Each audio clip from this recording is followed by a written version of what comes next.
What's up, everybody? Welcome back to Storytime with Uncle Reddit. My name's John, and this is r/Tales from Tech Support, Camping Edition. So you might notice my background's a little different here. In the old 1975 Terry travel trailer camper thing, as you can see behind me there's a little bit of rot that we're dealing with, some old paneling that we're dealing with. You can see where we've been painting over here. We got all that fixed on the face. Really, the only two spots that need a whole ton of work are the rest of this dinette area that we rebuilt and the bathroom. So we got it comfortable. It's livable. We can camp in it. It ain't perfect yet, but that's part of the journey, fixing it up, right? Anyway, I tried to record outside, but the bugs are horrible. And I forgot to clamp for my microphone stand. So here we are. Anyway, alright, let's read some stories. If it's not a color terminal, I don't want it. All the recent posts about terminals reminded me of this story from about 1996, so here I am to share. I worked for a manufacturing company. They'd standardized on DEC in the 80s, and by the time I was there in 96, there were still several terminals all over the place, though mostly as an adjunct to a PC. Well, except on the production floor. Down there it was all green screen WYSE? W-Y-S-E?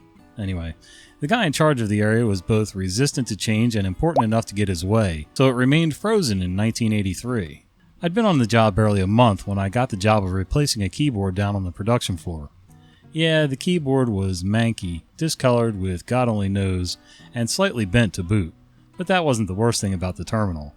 A decade of burn-in had rendered the screen nearly indecipherable. So I went to the storage closet and snagged him a newer white phosphor WY160.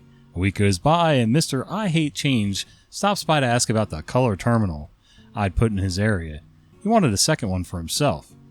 I didn't understand. We didn't have color terminals, and even if we did, the application we used didn't do color. Bold, inverse, and half intensity, sure. Even underline in some places, but not color. No, he insisted that I'd given someone a color terminal and that he'd show me. So he drags me down to the plant floor, walks me over to the WY160 I'd installed the week before, and points. And some of the text is in color. All the areas the operator needs to read before confirming a job are bright yellow, like they've been highlighted. In fact, exactly like they've been highlighted. With a highlighter. Because they have been. The yellow highlighter that was used to do it is still sitting next to the keyboard, in fact. I lick my right index finger, rub some of the marker off the monitor, and show him the color has vanished. Still want one, I ask? No, if it's not a color terminal, I don't want it. A year later, the company did away with all the terminals, replacing them with PCs. He got Windows NT 4.0, rendered in thousands of beautiful colors, and his chief complaint was that serial connections to the DEC still weren't in color. Yeah, there's just no pleasing some people, and 9 times out of 10 they don't understand what they're looking at anyway. And I don't think I've ever seen anybody use marker or highlighter on an actual monitor screen. That just blows my mind. I guess if it's a line that shows up in the same position all the time, it might make sense. But other than that, I'm not sure why. Let me know down below if you have a clue. I hate this. Let me start by saying I'm the most friendly guy out there, after being in IT for so long. I had an incident last year where I made someone uncomfortable by giving a hug to someone. Now I realize that may have been wrong, not intentional really. I received another complaint but was not given the specifics, and since I had the other one, I was released from contract and will now have to find work again. I don't get how someone can file a report and you don't get a chance to defend yourself. I'm told I was the best and brightest of the people the boss had hired through contract and was sorry, but he couldn't save me. Part of me feels targeted, but I think that's just a reaction. I loved my job there. I was learning new things and my intellect was always being challenged, to which I met given objectives. Damn. Listen, if I'm just wrong, I can accept that, but the not being told is what bothers me the most. Anyone else you speak to has always had kind words for me. Feeling depressed and down. Well, OP, don't feel depressed and down. The only thing I can say is it's a different world out there now. Too many things. Life, education, jobs end up being completely about feelings. Your feelings, my feelings, their feelings. How does that feel? Who cares? You know, I mean, you don't want to go out and be a jackass to everybody and be a jerk and all that. But, you know, okay, you gave somebody a hug. Was it a hug against their will? If not, then what's the big deal? If you guys were friends, I mean, dude, I've had friends at work before where, we give each other a little side hug when I was leaving to go to another job, or, funky handshakes. You get your little secret club handshakes depending on what department you work in and things like that. And, I don't understand.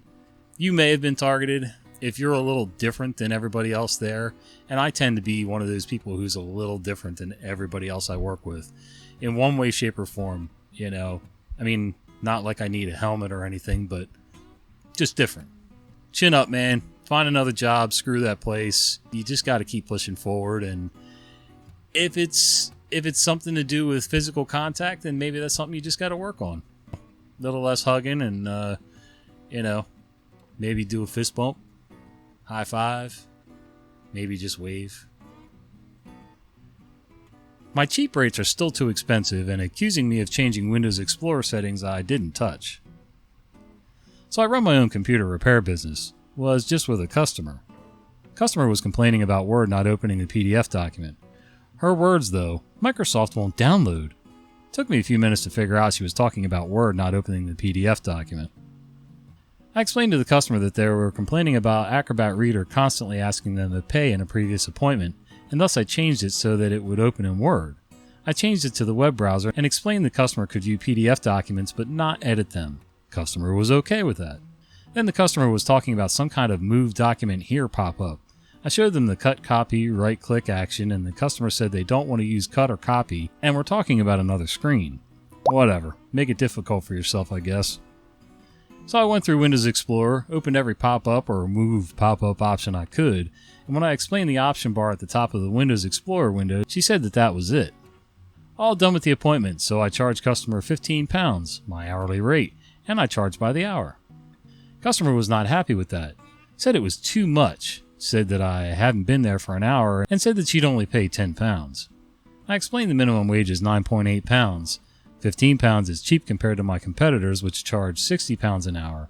My website explicitly says I'm charging hourly, just like every other professional company in my location. Plumbers, electricians, everyone charges by the hour. Then she said that I hid the Windows Explorer option bar at the top. I told the customer that I didn't, because it's user customization settings and I don't touch that, unless they want me to. She kept accusing me. I put my foot down and kept saying I didn't change anything. Then she said I was at fault for Windows not downloading. Again, it took me a few minutes to figure out she was talking about Word not opening the PDF document. I told her that's a Word issue and that I'm not responsible for issues and bugs to programs that are made and written by other developers or companies. She said she was going to pay me £10 and she had to insist on that. I told her it's £15. She eventually paid. The previous appointment was £55. £10 coming out fee for the first appointment only and 3 hours of work at £15 rate. She said that she was unhappy with that too. Again, my competitors would have charged significantly more for that, and I told her once more that all my rates are on my website, and I informed her of my rates before the appointment, as she specifically asked. Well, I don't think she's going to book me again, although I don't particularly mind. Edit. I'm going to charge £25 an hour from now on. Good for you, OP. Stick to your guns on that one. You can charge flat rate for some stuff, but I just assume charge an hourly rate. And I always explicitly state if whatever work I'm doing, I don't care if it's swinging a hammer or fixing a computer or swinging a hammer at a computer, it's a 1 hour minimum plus ride time. If it takes me 20 minutes to get to the site, I charge an hour and 20 minutes. It's a little cheeky, but with gas prices being what they are and people calling you out for frivolous stuff, I got to be able to make a profit. So, But yeah, and 25. If your competitors in the area are charging £60, I probably wouldn't go any less than £35 an hour. But that's me. I'd stay above the halfway point at least. You're going to have to cover insurance if you don't have it already, and other expenses. I mean, wear and tear on your car, wear and tear on your tools, wear and tear on your nerves. All of it adds up. A tale of two offices. I used to work doing internet tech support. One day an email comes in. Guy was upset that his internet died in the middle of an online poker game and he lost money because of not finishing the hand. I dug into it, found that there was indeed a problem in the area and dispatched techs as normal. But he had mentioned the name of the gambling site he was using. Their office was across the street, and I had a friend there who worked in the accounts/customer service end of things. So I fired her a text saying that if dude opened up a ticket that they did indeed have internet issues. She replied back that he hadn't, but also his account has never had any real funds added to it, so it has to have been a free/practice game that he was playing. Oh, end users. So I still don't understand. Why lie about something like that? Like, what is the point? It made no difference whether you were making money, losing money, gambling, talking to your mom through chat, whatever. It doesn't matter. Okay, you have internet issues, you need them fixed, you call and you put in a ticket. There's no point in lying about it. Nobody cares. It finally happened. I'll be honest, I thought you were all lying to me. I thought you were just coming up with the weirdest thing you could think of a user doing. But today I learned that these stories were all true. It was just a standard tower replacement in our usual refresh cycle. I did the same thing I've done over and over already. I ran our user migration tool in the old computer, then I set up the new computer and ran the tool again to restore the files. I made sure the user could access her emails, made sure her browser favorites showed up properly, got her printer installed, and then I was on my way. By the time I got back to my desk, I was getting messages from her demanding that I bring the old computer back because all of her files were gone. While I'm loading up her old hard disk drive, I tell her that sometimes user migration misses files that were in non-standard locations and ask where the files were located so I can retrieve them for her. She says she's missing hundreds of files and they were all on the desktop.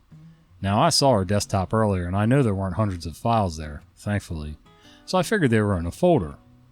And that's when memories of this subreddit flooded back to me and I decided to look in the recycle bin. Sure enough, there are hundreds of files there. So I take a screenshot and ask her if these are the missing files. Of course they are. That's obviously where you want to keep your important files so you can reuse them. So now I get the joy of trying to explain why it's a bad idea to store files in the recycle bin.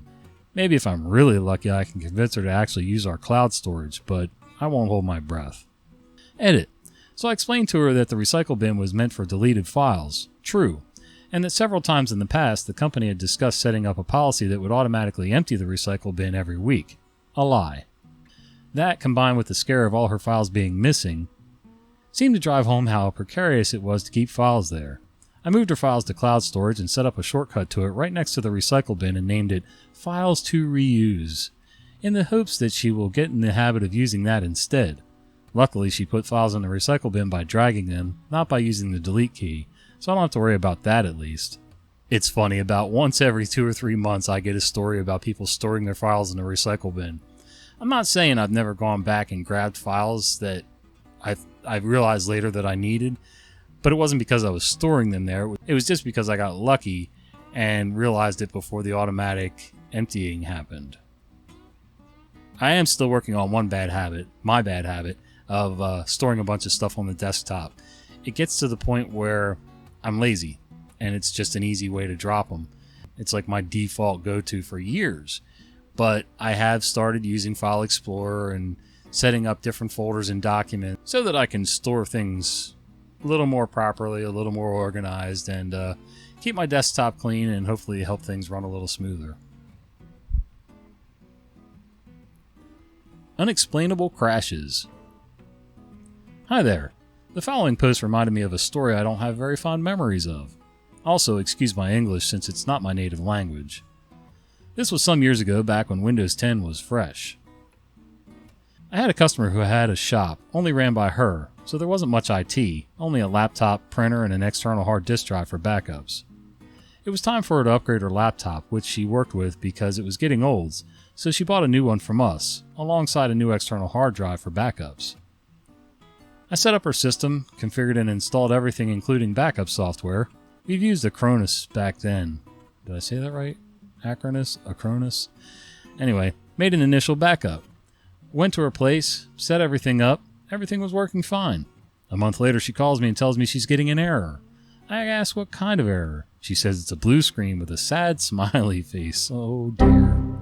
Windows wouldn't boot up anymore. I told her I needed to check the laptop to check for any errors and then restore it. I checked the hardware to make sure everything was fine.